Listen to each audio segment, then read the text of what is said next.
ನಮಸ್ಕಾರ. ಜೀವಜಗತ್ತಿನ ಈ ಅದ್ಭುತವಾದ ಅನ್ವೇಷಣೆಗೆ ಸ್ವಾಗತ. ಇಂದು ನಾವು ಜೀವಿಗಳ ಉಳಿವು ಮತ್ತು ಅವುಗಳ ಒಳಗ ನಡೆಯುವ ಮ್ಯಾಜಿಕ್ನಂತಹ ಪ್ರಕ್ರಿಯೆಗಳ ಜೈವಿಕ ನೀಲನಕ್ಷೆಯೊಳಗೆ ಒಂದು ರೋಚಕವಾದ ಪ್ರಯಾಣವನ್ನು ಶುರು ಮಾಡ್ತಿದ್ದೀವಿ. ನಮ್ಮ ಕಣ್ಣಿಗೆ ಕಾಣದಂತೆ ನಮ್ಮ ದೇಹದೊಳಗೆ ಹಾಗೂ ನಮ್ಮ ಸುತ್ತಲಿನ ಪ್ರಕೃತಿಯಲ್ಲಿ ಎಂತಹ ನಿಖರವಾದ ಹಾಗೂ ಅಚ್ಚರಿಪಡಿಸುವ ಕಾರ್ಯವಿಧಾನಗಳು ನಿರಂತರವಾಗಿ ನಡೀತಿವೆ ಅನ್ನೋದನ್ನ ನಾವಿಂದು ಅನ್ವೇಷಿಸಲಿದ್ದೇವೆ. ಸರಿ, ಈ ದಿನದ ನಮ್ಮ ಪಯಣ ಹೇಗಿರುತ್ತೆ ಅಂತ ಒಮ್ಮೆ ನೋಡ್ಬಿಡೋಣ. ಮೊದಲು ಜೈವಿಕ ನೀಲನಕ್ಷೆ ಅಂದ್ರೆ ಏನು ಅಂತ ಅರ್ಥ ಮಾಡ್ಕೊಳ್ಳೋಣ. ಆಮೇಲೆ ಸಸ್ಯಗಳ ದ್ಯುತಿಸಂಶ್ಲೇಷಣೆ, ಪರಾವಲಂಬಿ ಜೀವಿಗಳ ಲೈಫ್ ಸ್ಟೈಲ್ ಹಾಗೂ ಕೊನೆಯದಾಗಿ ನಮ್ಮದೇ ದೇಹದ ಜೀರ್ಣಾಂಗ ವ್ಯವಸ್ಥೆ ಮತ್ತು ಅದರಲ್ಲಿ ನಡೆಯುವ ರಾಸಾಯನಿಕ ಪ್ರಕ್ರಿಯೆಗಳ ಬಗ್ಗೆ ತಿಳಿಯೋಣ. ಬನ್ನಿ ಶುರು ಮಾಡೋಣ. ವಿಭಾಗ 1, ಜೈವಿಕ ನೀಲನಕ್ಷೆ ಅಂದರೆ ಲೈಫ್ ಸಿಸ್ಟಮ್ನ ಬೇಸಿಕ್ ಫೌಂಡೇಶನ್. ವಿಜ್ಞಾನದ ಆಳಕ್ಕೆ ಇಳಿಯುವ ಮುನ್ನ ಒಂದು ಕ್ಷಣ ಯೋಚಿಸೋಣ. ಉಸಿರಾಡುವ ಪ್ರಾಣಿಗಳಿಗೂ ರಸ್ತೆಯಲ್ಲಿ ಬಿದ್ದಿರುವ ಕಲ್ಲಿಗೂ ಇರುವ ನಿಜವಾದ ವ್ಯತ್ಯಾಸವೇನು? ಅದು ಕೇವಲ ಓಡಾಡೋದು ಅಥವಾ ಬೆಳೆಯೋದು ಮಾತ್ರ ಅಲ್ಲ. ಅಸಲಿ ಕಾರಣವೇ ಜೀವಿಗಳ ಒಳಗೆ ನಿರಂತರವಾಗಿ ನಡೆಯುವ ನಿರ್ವಹಣಾ ಪ್ರಕ್ರಿಯೆಗಳು. ಅದೇ ನಮ್ಮ ಅಸಲಿ ಲೈಫ್ ಸಿಸ್ಟಮ್. ನಮ್ಮ ದೇಹ ಒಂದು ಸೂಪರ್ ಕಾಂಪ್ಲೆಕ್ಸ್ ಮಷೀನ್ ಇದ್ದ ಹಾಗೆ. ಪೋಷಣೆ, ಉಸಿರಾಟ, ವಿಸರ್ಜನೆ ಇವೆಲ್ಲವೂ ಒಟ್ಟಿಗೆ ಒಂದಕ್ಕೊಂದು ಲಿಂಕ್ ಆಗಿ ಕೆಲಸ ಮಾಡ್ತಾವೆ. ನಾವು ಆರಾಮಾಗಿ ನಿದ್ದೆ ಮಾಡ್ತಿರುವಾಗ್ಲೂ ಇವು ತಮ್ಮ ಕೆಲಸ ನಿಲ್ಸೋದಿಲ್ಲ. ಈ ಆಂತರಿಕ ಸಮತೋಲನವನ್ನೇ ಹೋಮಿಯೋಸ್ಟಾಸಿಸ್ ಅಂತ ಕರೆಯೋದು. ಇದೇ ನಮ್ಮನ್ನ ಬದುಕಿರೋ ಹಾಗೆ ಮಾಡೋದು. ಬದುಕಿರ್ಬೇಕು ಅಂದ್ರೆ ಇಂಧನ ಅಂದ್ರೆ ಎನರ್ಜಿ ಬೇಕೇ ಬೇಕು ಅಲ್ವಾ? ಪ್ರಕೃತಿಯಲ್ಲಿ ಈ ಎನರ್ಜಿ ಪಡೆಯೋಕೆ 2 ದಾರಿಗಳಿವೆ. ಒಂದು, ಸಸ್ಯಗಳ ತರಹ ಸೂರ್ಯನ ಬೆಳಕನ್ನ ಬಳಸಿ ತಮಗೆ ಬೇಕಾದ ಅಡಿಗೆಯನ್ನ ತಾವೇ ಮಾಡ್ಕೊಳ್ಳೋದು. ಇದನ್ನ ಸ್ವಪೋಷಕ ಅಂತೀವಿ. ಇನ್ನೊಂದು, ನಮ್ಮ ಹಾಗೆ ಅಥವಾ ಬೇರೆ ಪ್ರಾಣಿಗಳ ಹಾಗೆ ರೆಡಿ ಇರೋ ಆಹಾರಕ್ಕೋಸ್ಕರ ಬೇರೆಯವ್ರ ಮೇಲೆ ಡಿಪೆಂಡ್ ಆಗೋದು. ಗುರಿ ಒಂದೇ, ಎನರ್ಜಿ ಪಡೆಯೋದು. ಆದ್ರೆ ತಲುಪುವ ದಾರಿಗಳು ಮಾತ್ರ ಬೇರೆ ಬೇರೆ. ವಿಭಾಗ 2, ಸಸ್ಯಗಳ ಶಕ್ತಿ ಮತ್ತು ದ್ಯುತಿಸಂಶ್ಲೇಷಣೆ ಅಂದರೆ ಅಸಲಿ ಪ್ಲಾಂಟ್ ಪವರ್. ಈ ದ್ಯುತಿಸಂಶ್ಲೇಷಣೆ ಅಥವಾ ಫೋಟೋಸಿಂಥಸಿಸ್ ಅನ್ನೋದು ಕೇಳೋಕೆ ದೊಡ್ಡ ಸೈಂಟಿಫಿಕ್ ಪದ ಅನಿಸಿದ್ರೂ ಇದರ ಪ್ರಕ್ರಿಯೆ ತುಂಬಾ ಸಿಂಪಲ್ ಅಂಡ್ ಎಲಿಗೆಂಟ್. 3 ಹೆಜ್ಜೆಗಳು. ಮೊದಲನೇದಾಗಿ, ಎಲೆಗಳಲ್ಲಿರೋ ಕ್ಲೋರೋಫಿಲ್ ಸೂರ್ಯನ ಬೆಳಕನ್ನ ಹೀರಿಕೊಳ್ಳುತ್ತೆ. ಎರಡನೇದಾಗಿ, ಆ ಬೆಳಕಿನ ಶಕ್ತಿಯಿಂದ ನೀರು ಹೈಡ್ರೋಜನ್ ಮತ್ತು ಆಕ್ಸಿಜನ್ ಆಗಿ ಒಡೆಯಲ್ಪಡುತ್ತೆ. ಕೊನೆಯದಾಗಿ, ಹೈಡ್ರೋಜನ್ ಸಹಾಯದಿಂದ ಕಾರ್ಬನ್ ಡೈಆಕ್ಸೈಡ್ ಎಲ್ಲರಿಗೂ ಬೇಕಾದ ಎನರ್ಜಿ ಪ್ಯಾಕ್ಡ್ ಕಾರ್ಬೋಹೈಡ್ರೇಟ್ ಆಗಿ ಬದಲಾಗುತ್ತೆ. ಇದು ನಿಜಕ್ಕೂ ಪ್ರಕೃತಿಯ ಮ್ಯಾಜಿಕ್.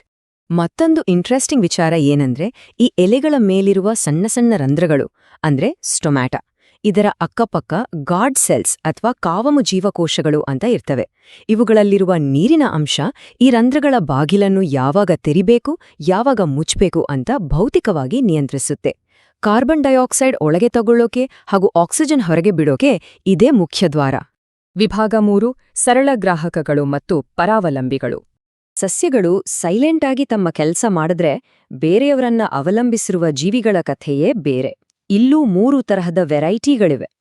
ಅಮೀಬಾದಂತಹ ಜೀವಿಗಳು ಆಹಾರವನ್ನ ಪೂರ್ತಿಯಾಗಿ ನುಂಗಿ ಒಳಗಡೆ ಜೀರ್ಣಿಸ್ಕೊತವೆ. ಆದ್ರೆ ಫಂಗಸ್ ಅಥವಾ ಶಿಲೀಂಧ್ರಗಳ ಸ್ಟೈಲ್ ಬೇರೆ. ಅವು ಸತ್ತ ವಸ್ತುಗಳ ಮೇಲೆ ಕುಳಿತು ದೇಹದ ಹೊರಗೆ ಅದನ್ನ ಕರಗಿಸಿ ಆಮೇಲೆ ಜ್ಯೂಸ್ ತರ ಹೀರ್ಕೊತವೆ. ಇನ್ನು ಪ್ಯಾರಸೈಟ್ಸ್ ಅಥವಾ ಪರಾವಲಂಬಿಗಳು ಬೇರೆ ಜೀವಿಯ ದೇಹದ ಮೇಲೆಯೇ ಕೂತು ರೆಡಿಮೇಡ್ ಊಟವನ್ನ ಕದಿತವೆ. ಉದಾಹರಣೆಗೆ ಜಿಗಣೆ ಅಥವಾ ಲೀಚ್ ಅನ್ನೇ ತೆಗೆದುಕೊಳ್ಳಿ. ಇದರ ದೇಹದ ವಿನ್ಯಾಸ ಎಷ್ಟೊಂದು ಅದ್ಭುತವಾಗಿದೆ ಗೊತ್ತಾ? ಬೇರೆ ಪ್ರಾಣಿಗಳ ರಕ್ತವನ್ನ ಹೀರುವುದಕ್ಕಾಗಿಯೇ ಸಕ್ಕರ್ಸ್ ಅನ್ನೋ ವಿಶೇಷವಾದ ಅಂಗಗಳು ಇವುಗಳಿಗಿವೆ. ತಮ್ಮ ಆಶ್ರಯದಾತರಿಂದ ಗರಿಷ್ಠ ಪೋಷಕಾಂಶಗಳನ್ನ ಹೀರ್ಕೊಳ್ಳೋಕೆ ಪ್ರಕೃತಿ ಇವುಗಳನ್ನ ಒಂದು ಪರ್ಫೆಕ್ಟ್ ಮಷೀನ್ ತರಹ ಡಿಸೈನ್ ಮಾಡಿದೆ. ವಿಭಾಗ 4, ಈಗ ನಮ್ಮ ಸರದಿ, ಮಾನವನ ಜೀರ್ಣಾಂಗನಾಳ. 30. ಹೌದು, ಬರೋಬ್ಬರಿ 30 ಅಡಿ. ನಾವು ಪ್ರತಿದಿನ ತಿನ್ನುವ ಆಹಾರ ನಮ್ಮ ದೇಹದೊಳಗೆ ಎಷ್ಟು ದೂರ ಪ್ರಯಾಣ ಮಾಡುತ್ತೆ ಅಂತ ಒಮ್ಮೆ ಊಹಿಸಿ ನೋಡಿ. ನಮ್ಮ ಬಾಯಿಂದ ಶುರುವಾಗಿ ಆ ಆಹಾರ ಸುಮಾರು 30 ಅಡಿ ಉದ್ದದ ಜೀರ್ಣಾಂಗನಾಳದಲ್ಲಿ ಟ್ರಾವೆಲ್ ಮಾಡಬೇಕು. ಅಂದ್ರೆ ಸರಿಸುಮಾರು 3 ಅಂತಸ್ತಿನ ಬಿಲ್ಡಿಂಗ್ ಅಷ್ಟು ಉದ್ದ.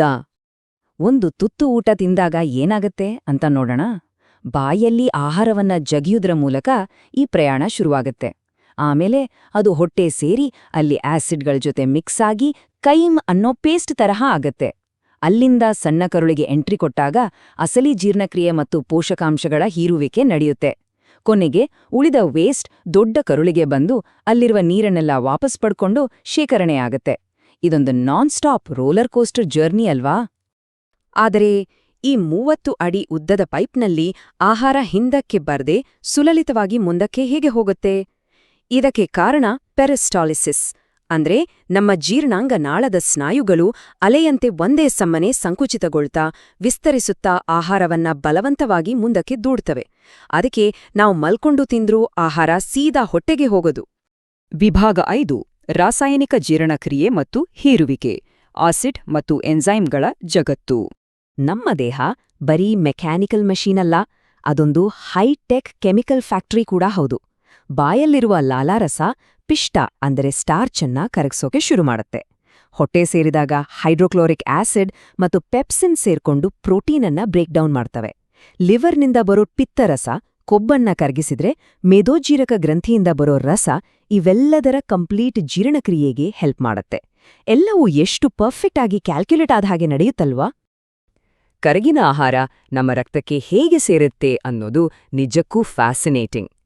ಸಣ್ಣ ಕರುಳಿನ ಒಳಗೆ ವಿಲಿ ಅಂತ ಕರೆಯುವ ಬೆರಳಿನ ಆಕಾರದ ಲಕ್ಷಾಂತರ ಸಣ್ಣ ಸಣ್ಣ ರಚನೆಗಳಿರ್ತವೆ.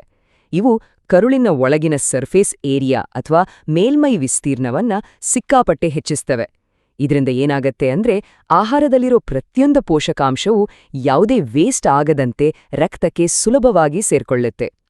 ಇನ್ನು ನಮ್ಮ ಲಿವರ್ ಅಥವಾ ಯಕೃತ್ತಿದೆಯಲ್ಲ, ಅದು ನಮ್ಮ ದೇಹದ ಒನ್ ಮ್ಯಾನ್ ಆರ್ಮಿ ಇದ್ದಾಗೆ.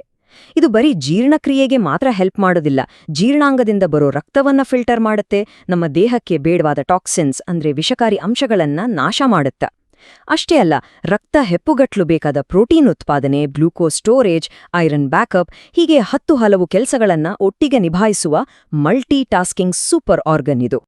ಸೊ ಇದೆಲ್ಲವನ್ನು ನೋಡ್ದಾಗ ಅಚ್ಚರಿ ಆಗುತ್ತಲ್ವಾ?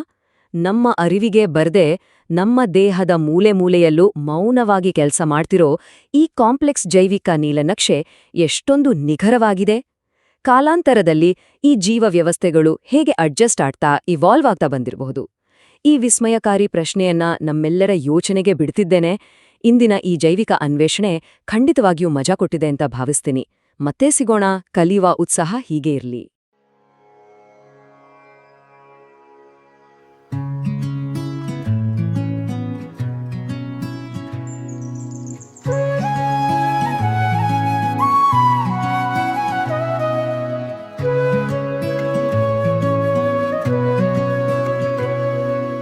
ಮಣ್ಣಿನಾಳದ ಮೌನದಿ ಹಸಿರೆಲೆಗಳಲ್ಲಿ ಮಾತು, ಸೂರ್ಯನ ಸ್ಪರ್ಶಕ್ಕೆ ಅರಳುವ ಜೀವದಾಟ, ಸೂರ್ಯನ ಸ್ಪರ್ಶಕ್ಕೆ ಅರಳುವ ಜೀವದಾಟ. ಪೋಷಣೆ, ಉಸಿರಾಟ, ರಸಗಳ ಸಾರಣೆ, ಪ್ರತಿ ಜೀವ ಕಣದೊಳಗೆ ನಿರಂತರ ಆರಾಧನೆ. ಅಮ್ಮರೆಸ್ ಗ್ರೇನ್ ಸೂತ್ರ ಜೀವನದ ಮಂತ್ರ, ಚಲನೆ, ಉಸಿರು ಸ್ಪಂದನೆ, ಬೆಳವಣಿಗೆಯ ತಂತ್ರ.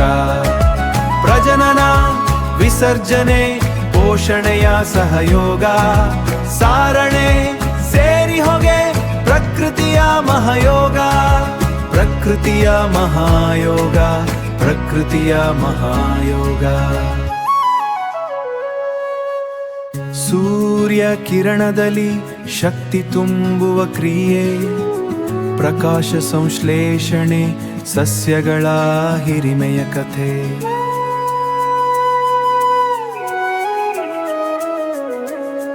ನೀರು ಇಂಗಾಲ ಸೇರಿ ಗ್ಲೂಕೋಸ್ ಆಗುವಿಕೆ, ಲೋಕಕ್ಕೆ ಉಸಿರಾಗಿ, ಲೋಕಕ್ಕೆ ಉಸಿರಾಗಿ ನಿಲ್ಲುವಿಕೆಯ ಬದ್ಧತೆ.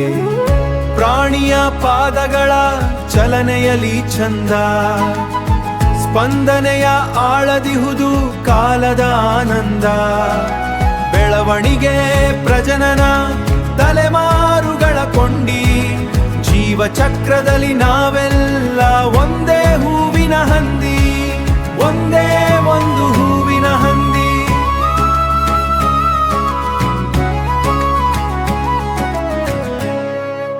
ನಿಯಂತ್ರಣ, ಸಂಯೋಜನೆ, ಎಲ್ಲವೂ ಒಂದೇ ತಾಳಕ್ಕೆ. ಅಮ್ಮರೆಸ್ ಗ್ರೇನ್ ಮತ್ತೆ ಮತ್ತೆ